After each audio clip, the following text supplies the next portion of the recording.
Hey YouTube, welcome back. We are Team Troponin, episode 16 of the Troponin episodes.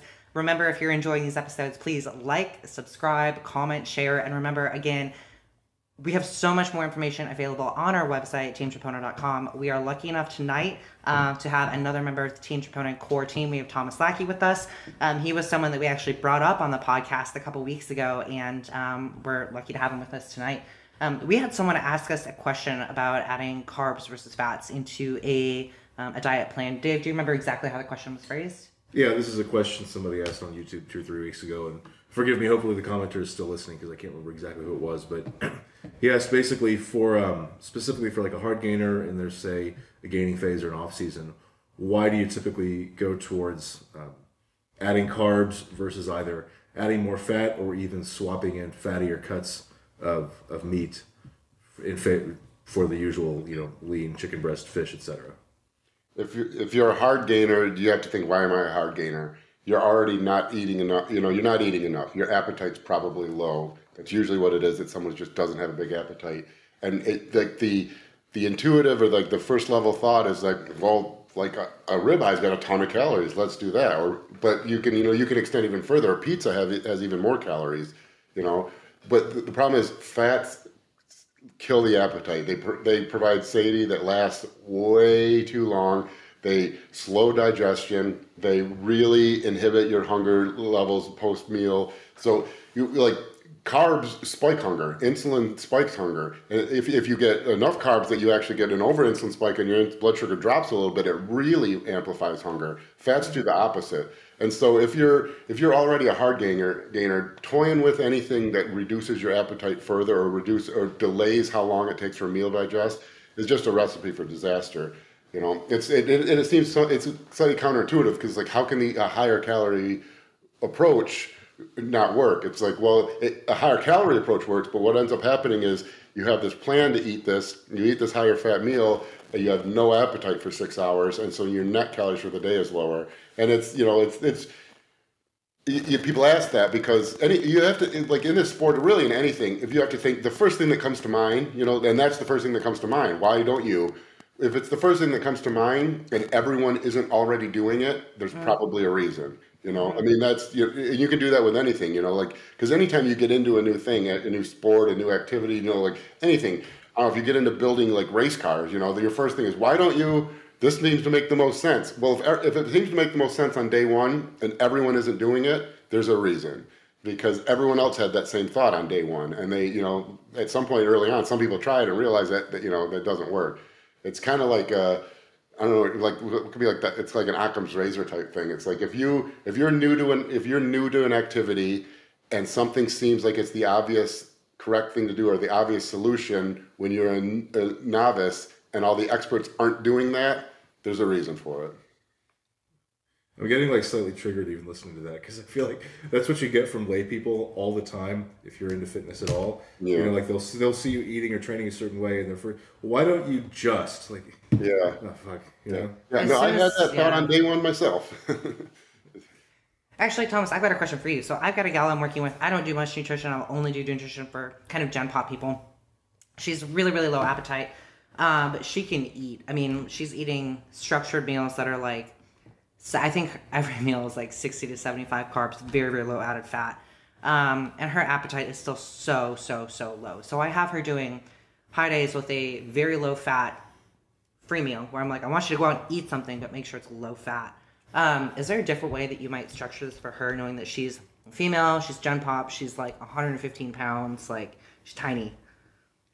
And so she has a hard time eating, is what you're saying? Yeah, like almost no appetite.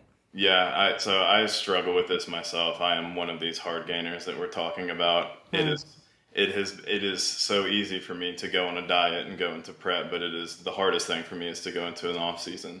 Yeah, that's weird. Yeah. It's a weird feeling because when you tell people that, they don't believe you. When you're saying, I'm so full all the time, I have no motivation to eat, I'm getting disgusted with food, people will look at you and be like, I can't believe that, because most people have the opposite problem. I think in your case, you know, if your appetite is really low, something that I like to do is I like to avoid anything that's kind of not dense. So I'm not going to load up on vegetables. Yep. In prep, I'll get a good amount of vegetables in the off season. I might get some in. Hang on, we lost. Okay, we're back. We lost. Yeah, it. Okay, yeah. I might try to get some vegetables in, but I really don't. I really try to kind of avoid anything that goes into my stomach that you know isn't kind of worth its weight. And something that I've been doing too is because my calories get pretty high when I'm on. And something that I like to do is I like to eat until I'm full off of the basic like meat and rice or meat and potatoes. And then once I hit that full stage, I'll switch to something really easy. Like I'll take pictures and post them on my Instagram sometime of I'll drink orange juice or I'll eat Lifesaver gummies or something. And that's a really easy a really easy way to get some extra calories in. Because, you eat a handful of gummies, you're eating 40 grams of carbs, 40 or 50 grams of carbs. 50 grams of carbs is a cup of rice. So, I mean, if someone's saying, hey, eat 150 grams of carbs every meal 5 or 6 times a day, for me, I'm like, okay, well, there's no way I can't do that without orange juice or gummies or something. But some people look forward to this. Low volume. Yeah, some people have no problem doing that. They'll eat it and want more. And I'm jealous of it, but I kind of have the easier time during prep because prep's kind of, it sucks in general when you're starving. It's not fun, but I think I tend to have an easier time in prep. Yeah, I like this is probably relative though. I mean, even for you, Thomas, once like maybe the beginning of prep is easier, but I'm sure that you get to that level where it's just unsustainably lean. You're probably still suffering, right? Oh, and then I can't wait to the off season. I am going on Amazon and I'm ordering dry goods. I'm ordering like bags of chips and I'm putting them in my closet. I'm doing craziness. So yeah. Wait, bags of chips and I forgot to ask at the start. So, are you for added fat? Are you team nut butter or team guac? I'm team guac. No, bro, really? Oh, homie. I know you two both are. Yeah. I will eat it by the spoonful. That's like just eating guac by the spoon that's weird to me. Don't get me wrong, I'm a basic white bitch, but yeah, I feel like personally I could eat anything with guacamole. Like when I'm dieting, if I'm not a vegetable fan, but you give me plain boring chicken, a bunch of vegetables I don't like, you add guacamole into it, I can shove that down all day. And I never get sick of it. But if we're going with like just basic like taste, you'd still go like, and let's say portion size, so not a thing. Someone's like, you can eat as much as you want of whatever you want of this added fat. You go guac every time. Not every time. Probably like late stage contest prep that would transition. There's a kind of a switch that happens when you get really depleted where nut butters start taking on a better flavor. But at that point I can't wash it down with milk. And so then it's not worth it to me.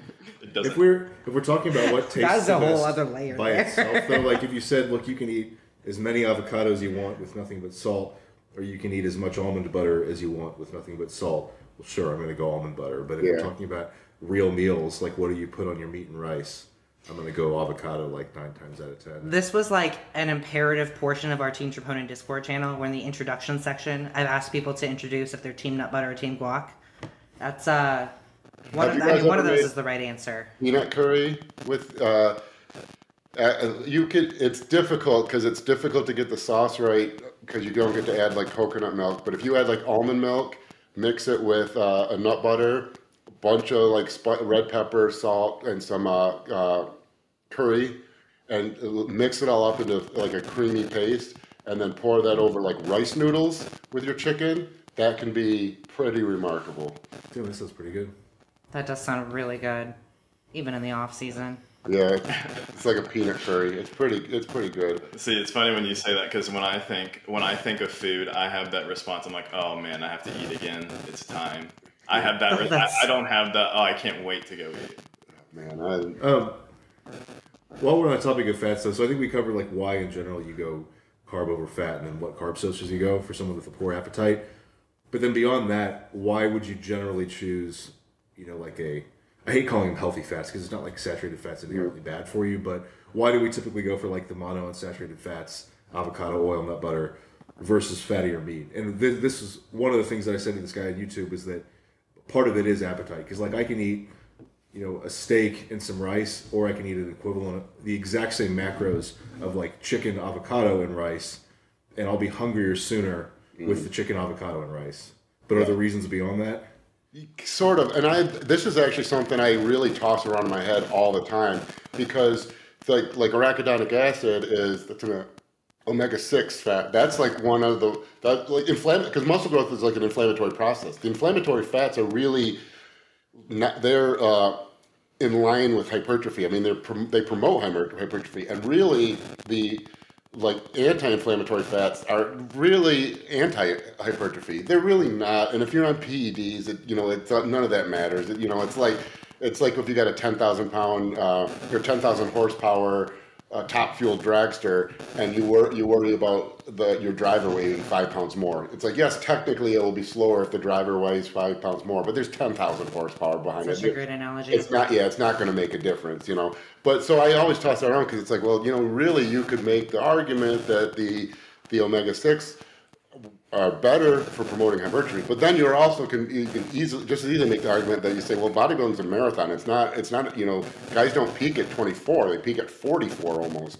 And so you need to make sure you're alive in that 38 to 42 range where you're at your peak in the sport. And you could argue that it's still slightly, but you could argue that that your health is going to be better if you use more omega-3 fats and stuff. But it is something I toss around personally, and try to reason through a solid argument one way or the other. And there's pros and cons. You can make pros and cons for other. So I always end up going back to like what David said. Like the lean meat, the rice, and like a guacamole as my added fat. I burn through that, and 2 hours later I'm ready to eat a ribeye. I can eat a ribeye, and 3 hours later I can realize like, oh crap, I forgot to eat again. Yeah, I'm even careful about that on cheat meals sometimes, because like right now, I've got 3 high days, and I train 5 days a week. So there is a period where it's like high day, medium day, high day, right in a row. And so on that first high day, like I can kind of screw up my appetite if I go for like a burger or a ribeye at the end of the day versus like that's the cheat meal I don't even eat with Danny. So I'm like by myself anyway. I'm like, I'm not gonna eat something elaborate for that. It usually ends up being slightly fattier meat and rice, but even barely. Yeah. No, he won't even eat the cookies I bake. No, I'll sneak a cookie. He'll have like half of one. I'm like, bro. Well, it's because I'm eating like a bowl full of cookies when you make them fresh. It's not my problem. That was a good like that you brought up about you can have a cheat meal and it can really mess you up the next day, and it's hard for people, especially someone like me that says, okay, I need to get in as many calories as I can, and so you think you're doing good, and in the short term you're doing good, you're putting down a lot of calories. But it will interfere with my hunger the next day. I will be full. I'll feel bloated.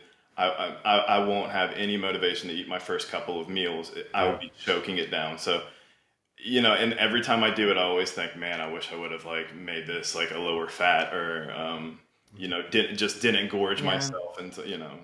Well, So that's one of the reasons that I had the gal that I was talking about a little bit ago on her hot days with her free meal. I was like, have something that's like good and tasty and has some added fat, but don't go out and slam something that has fries and a milkshake and this, that, and the other. Like keep it relatively low fat so you're not already still full the next day. Yeah, I was gonna say that seems like a really good idea, and it made me think. I try not to be dumb. It doesn't always go well. It made me think of I think it was Scott Stevenson for a while, kind of popularized sherbet. He was on a kick with it, and I thought if I needed like a ton of carbs and calories in a cheat meal, but I had to be hungry 8 hours later, that's what I go for. I go for like sherbet, maybe some like shrimp and rice stuff that is really lean, but it's they use sherbet to cleanse your palate at like multi-course meals, don't they? Even yeah. So it's almost like it's even known in cuisine. I used to come home from sports practices, and we always had lemon and raspberry sherbet in my house. And I take those and put them in a cup with Sprite and stir it up. Not even diet Sprite, like straight up regular Sprite. Yeah. Bro, good way to get some energy back. So many calories. But. I was going to say, for your female client that has a hard time getting food down, a really useful tip and something that I do, and you can drink some of your protein meals. I mean, it's better, and you should eat what you can. You should eat the foods that you can, but you feel so satiety isn't the same if you're eating chicken versus if you're drinking a whey protein shake. You're going to feel much hungrier much quicker when you're drinking a shake. So that's a really useful tool for a hard gainer, is to, you know, if you're really struggling, consistently struggling every day to get your food down, try replacing 1 or 2 meals with the shake, and you're probably going to have a better time. Yeah. Awesome. I find that to be a little bit useful on like the biggest meals of a high carb day too, because I almost never use whey, but when I do, it's always the post workout meal on a high day, because that's, well, that and the pre-workout meal are the biggest meals, at least in Justin's plan. And so it's really tasty too. Like, I'll make cream of rice, put whey in it, put it in the fridge, and that cold really tastes good. And like that, honestly, with like a little bit of insulin, you're hungry like an hour later. I think you just hit on something that you said, that cold tastes good. That's the mouthfeel is something, and I'm terrible as far as from a personal experience, because I've never not had an appetite. I've always been a big eater my whole life, but from talking to other people, I've learned that people without that kind of appetite, they can kind of trick their appetite through a couple of means, like a hot, dry food over and over and over again can kind of get old. And I can even get to that state where it's like, okay, I'm hungry, but hot, dry chicken and rice, you know, like I'm not producing enough saliva to really throw that down. So switching to something that's cold for a change can kind of trick your body, or something with spice that'll produce more saliva can trick your body, or finding a way to make the food wetter, you know, adding some kind of salt. Yeah, that's, finding some kind of sauce that doesn't, like a non-caloric sauce, like a you know, like a Walden Farms or something that just kind of lubricates. Oh God, lubricates. Oh God, why are you not laughing? Because humor relies on unpredictability, and it's just so predictable. It's like, never mind. In the same vein, I think that's a good reason why you should take like at least a little bit of effort to prep your food well. And I think it's funny. It's not a coincidence, Justin, that like you have a huge appetite and you don't really seem to give a shit about making your food taste really good. You've said that like when you, right. And actually, well, I have both. I have a big appetite, but I just like my food to taste good. But like learn how to actually learn like a good ratio of rice to water and use that every time, and actually make your pot of rice good and not like horribly mushy or horribly dry. And then like when you cook your chicken, actually temp it and pull it off the grill at 160, 165 versus scorching it, because then it will taste like shit. Yeah, and then especially you got to reheat it. Restart. Yeah. Once you reheat it, then it's really bad. Yeah. Or like if you do have red meat and you cook like flank, like pull it off when it's blue rare. So when you marinate it, it's blue. We need to take a quick break, just to let the internet catch up. Okay. All right, we've got another topic about, I'll intro it by saying it's about meal frequency. But basically there are probably some people who would say that your meal frequency doesn't really matter unless you get to a real extreme where you're only eating, say, once a day. And I think the intermittent fasting crowd kind of latches onto this idea, thinking, well, the area under the curve is what matters, and as long as you're in a surplus or deficit, it doesn't really matter exactly when you get your calories in. But I think there is some research to not only dispute this, but maybe kind of totally blow it out of the water, at least in my mind. But Thomas, do you want to expand upon what we were just talking about a minute ago? Yeah. So intermittent fasting can be a great dieting tool. So someone like my dad or my mother, for example, maybe I would recommend that to them. Some people can adhere to it very easily. So it can be a very useful tool. But if you're talking about it is almost the worst sort of diet in terms of retaining lean body mass or muscle. And Lane Norton, he put out it was in mice, but he put out a paper, I think in 2004 or something, where he gave one group of mice 16% protein distributed between 3 meals evenly. And then the other group, it was 8% at meal 1, 8% protein at meal 2, and 27.5% protein at meal 3. And muscle protein. And he equated leucine. So leucine was the same. There's the same amount of protein between both groups. And the groups that had the evenly distributed protein, or the mice that had evenly distributed protein feedings, they had a much higher, lean body mass at the end of the study, and muscle protein synthesis was just higher for them. Yeah, people don't understand muscle protein synthesis is stimulated for a period of time after every meal. And I remember reading a study. I'm sure it varies, but the thing I remember reading was about an hour and a half after a meal, and it's not that much dramatically lower at peak. You know how much is at any given time at peak than what is stimulated after a weight training session. So eating really is anabolic. It triggers muscle, and so you can imagine eating like that with PEDs, where you already have a secondary stimulus to maximize, you know, protein absorption and protein synthesis. I mean, like back to the bro science versus real science. You know, in bro science, you really seems to vet things out ahead of schedule. You know, the multiple meals a day, it seems to be holding up. You know, in the research studies too. Yeah, and leucine, particularly the amino acid leucine. So there's 20 amino acids. Well, there's 20 in the biological code. There's 22 total. Leucine in particular stimulates muscle protein synthesis. So it's your body basically has decided over time that it is only going to really monitor and care about leucine.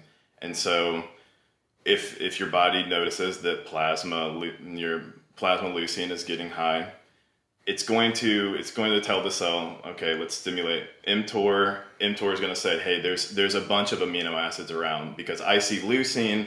Since I see leucine, that means the other 19 amino acids are definitely going to be here. So your body kind of selectively targets leucine. Do we know why? Could we work out through first principles how that adaptation occurred? I think you could. I just think it's just from a resource standpoint. So plant protein typically is deficient in leucine. Animal protein is typically Thomas, you should keep. So we were talking about leucine as the trigger for muscle protein synthesis, and we were trying to see, could we work through it for first principles why that is. Yeah, and yeah, so plant-based protein sources tend to have low amounts of leucine, where animal meat tends to have high amount of leucine. And so you can just kind of think, so there's 20 different amino acids that your body, instead of your body saying, okay, we need to monitor all of these and see where it is, it seems like your body just picked leucine because it's a good example. Because if you're eating something that's high in leucine, like if you're eating animal meats, it's going to have all the other essential amino acids in there. So maybe it's a way to not waste resources and just monitor the one amino acid that really seems to matter. Yeah, so that makes sense because your body needs to be efficient, and it's always going to tilt or drift to the way it can be most efficient, do the least amount of work to get the most benefit. And so really probably every animal-based protein is a complete protein, which will allow muscle protein synthesis, and that will also have leucine in a high concentration. And so you could kind of, it makes sense you would stumble on if we focused on, if some branch off of some species 4 billion years ago, 2 billion years ago, 800 million years ago triggered on isoleucine, it would probably still work, but not as well. If they triggered on glutamine, it wouldn't work at all. They would die off as a species. The ones that kind of fell onto leucine are guaranteed to anytime they trigger on leucine, they're going to have all the essential amino acids already in the food.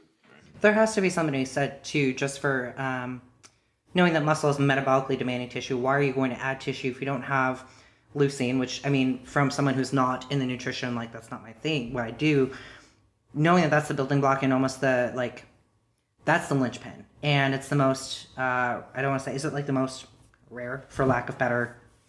I would kind of say so. I mean, yeah, you're only going to find it in animals, really. So why are you going to add more metabolically demanding tissue in the form of muscle if you don't have the nutrients that are indicative of saying, hey, we have the stuff needed for it? Is that like layman's definition or like way of saying? It's like basically you're saying there's more to the equation than just having the calories and producing the stimulus. Your body might need things to be a little bit more specific, i.e., I need leucine, or I need all the EAAs, especially leucine. Yeah, and is it taxing for the body if the body were to trigger on glutamine? Is it taxed? Does it take any calories if it's trying to synthesize protein but it can't? I'm not. That is a good question, but yeah, just off the glutamine, so your enterocyte, which is the absorptive cell in your small intestine, that is mainly it mainly relies on glutamine for its metabolism. So 80 to 95% of all the glutamine that you eat actually gets taken up by your enterocytes. You're not going to find it in the blood. You are, but it's going to be very, very low concentration. And anything that even makes it so you go through the small intestine, through the enterocyte, which is the absorptive cell, you go into the portal vein that goes straight to the liver. The liver is going to take up the rest of the glutamine. So you're not really going to find glutamine anyway, which kind of goes to your point of if an animal picked up and they said, okay, we're going to make glutamine, it's going to die out. Huh. Is that why people supplement with glutamine for gut health issues? Or is that why it might work? Yeah, I don't know whether that was someone at some point knew that and thought, well, I'll use glutamine for gut health. Glutamine's weird. I hate getting on a glutamine topic because what bodybuilders say that benefit they get from it doesn't seem like the science would support it, but it sure as hell seems that every bodybuilder that uses it for gut health, they really claim they notice the benefit from it. And so for years ago, I would argue like, no, that's, the science doesn't support it, but it's still, even when people know the science doesn't support it, there's still people that, like, when they swear it improves their gut health. Well, I think that just shows how much our science doesn't. I mean, our science is so behind. Like, there's so much that we don't know. Like, there's a mechanism there that we don't understand. Period. Oh, yeah, we understand so little about the body. Mm-hmm. Really think about it. I mean, we can't prevent disease. We can't. There's so, like 20 years ago, if you remember the old "I can't believe it's not butter" commercials. I think we talked about this. Yeah. That was you. The health food. That was you were going to die if you use butter. Well, that was trans fat. Now you can't even legally sell it. So it's like we know so little. I mean, we know a lot, but so little about what. We can't prevent cancers. We can't prevent illness. We can't. We can't even make viral vaccines that work. We can't. We know. So. Like when people say, trust the science or follow the science, it's like, yeah, but that's our best path currently. But the science is also always wrong eventually to some extent. It's never complete. So, any science we have at any given point is only a partial solution. And the rest of it is partially a solution and partially completely incorrect. And we learn that as we go. But I feel like if you ever study chemistry, that'll really blow your mind. How you do basic chemistry and you learn this model of an atom, and then you get into the next level of advanced chemistry and you realize that model was a little bit instructive, but basically completely wrong. Like wrong. They taught it to you wrong on purpose just to start to get your mind wrapped around how. And then when you get to quantum physics, then you learn that they're not particles, they're waves. But then when you get to quantum field theory, you learn that not only that.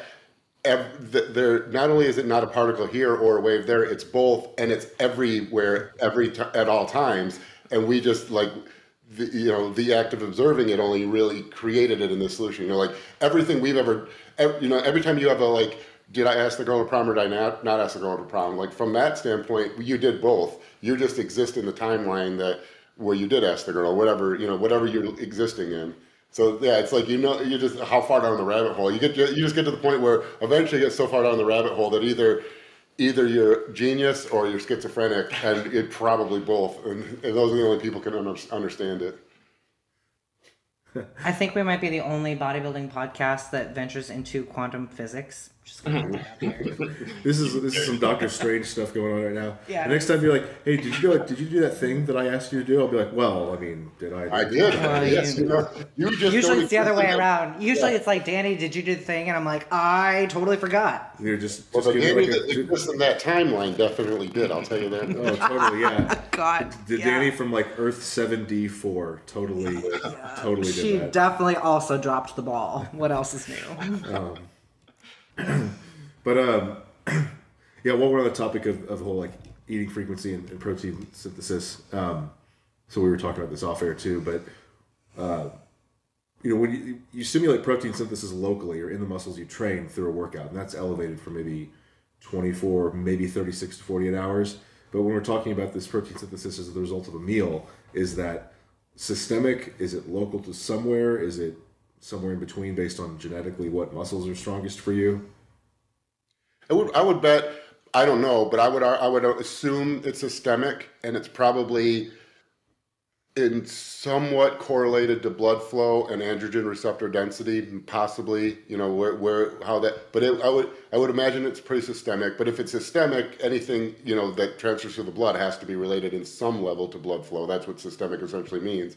And then it's probably also related to some, maybe not androgen receptor density, but some type of density of maybe insulin, something that's shuttling the amino acids into a cell. I mean, I guess the trigger is probably fully systemic, but then the action, whether it actually, you know, the synthesis occurs, has to be correlated to other factors, like is insulin present at that area, where the amino acids are present, you know, because they're going to be systemic, but all 20 amino acids have to be right at that cell for a synthesis to occur. So you could still have, you know, systemic synthesis, but, well, and back to quantum mechanics, there's some possibility that all the essential amino acids are only located in one area of your body at any given time. In that case, it would be local. Yeah, and you can't just you know, take Lucine and then you're going to start growing. You're going to start growing muscle. The machinery of your cells it's going to say, okay, we're going to start growing. mTOR's activated. We're going to start growing muscle. But then it's going to kind of look around and be like, well, where's our building supplies? You know, it's kind of like if you're building a house, it's kind of like having the contractor there, and he's saying, all right, everyone get to work, and then he's talking to no builders, or you know, he has no wood or nails or anything. Like, he doesn't have the supplies. Great analogy.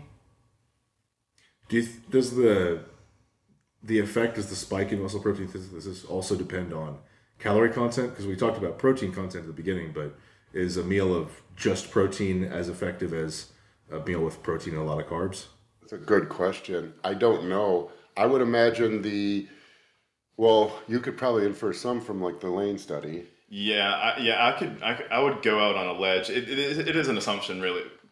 I don't know. I think I'd feel pretty confident saying that if you took in protein with carbohydrates, you would probably grow muscle more than if you only took in meat. And that's because insulin is going to stimulate the P3K pathway. And so the P3K pathway it has a synergistic effect with leucine, with the amino acid. So that you're going to have increases of muscle protein synthesis. I would go out. For those of us who are not in on all the metabolic pathways, can you give us a brief, like, what is the P3K pathway? I mean, there's so many steps along the way that I would get lost myself trying to right now regurgitate all through it. But essentially it will travel to mTOR, and it will say, hey, mTOR, you need to turn on. It's time to grow muscle. So go ahead. mTOR is then going to go to the machinery of the cell, and it's going to look at them and say, hey guys, there's a bunch of nutrients around. It's a good time to grow. We can grow. There's enough nutrients here to support the growth.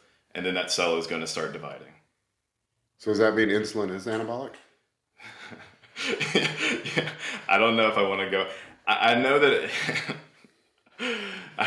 it's probably not directly anabolic, but it seems to increase mTOR when leucine is present. That's I think what you can confidently say. I did not know that. Interesting.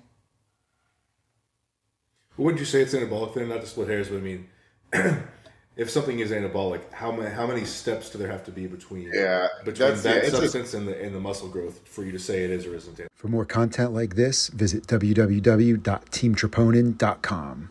This video is brought to you by First Attachment Nutrition, battle-tested nutrition, expert formulated supplements. Join the First Attachment revolution.